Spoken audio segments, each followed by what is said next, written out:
What does a world look like that respects indigenous peoples, that's working to end racism and colonialism on a global scale?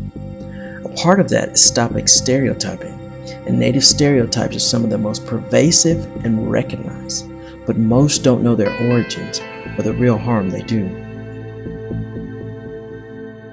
Why are Germans so much into Native Americans?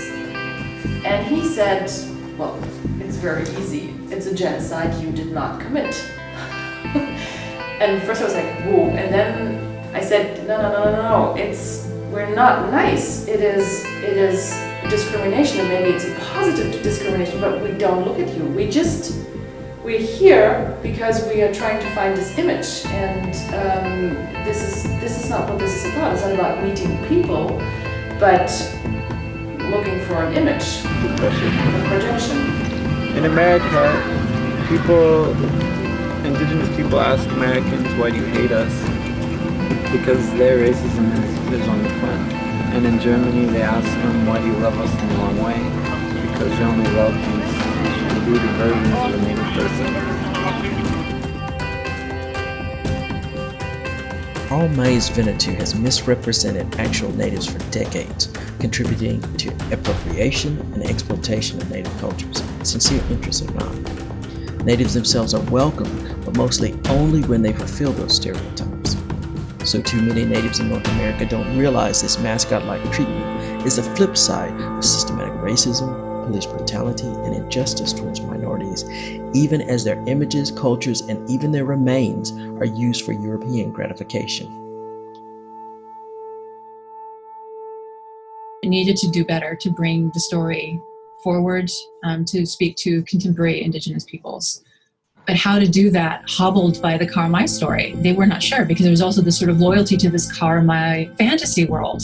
And that's what I found so frustrating about the way that they had the exhibit set up, and why I went ahead and published on the project, was because they're using a beautiful collection, and then some very sacred items that shouldn't be on display at all, as a prop for the story. They're not using it to educate about historical and contemporary indigenous peoples. They're using it as a prop for the Karmai fantasy.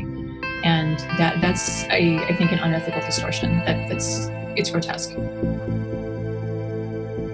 Germany is a microcosm of struggles taking place across the world, both against and for decolonization, for correcting white supremacy that's divided and helped destroy. Stereotypes were created to keep themselves in power and others under their control. What are Native peoples doing on both sides of the Atlantic to end this kind of oppression? We are not waiting around and waiting for the mainstream to wake up. We are being more proactive, and we are creating our own networks. We're creating our own media.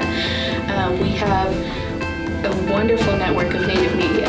We have our own Native news. We have Native magazines that focus on fashion, that focus on geek culture, that focus on Native art, that focus on all these areas of what it is to be indigenous and to showcase who we are as indigenous people. We're reclaiming those narratives, and we're putting those narratives out ourselves. We're not waiting for anyone to write in and save us. We're not looking for saviors. We are saving ourselves. We're reclaiming our own narratives. We're making our own noise, creating our own spaces, and it's necessary.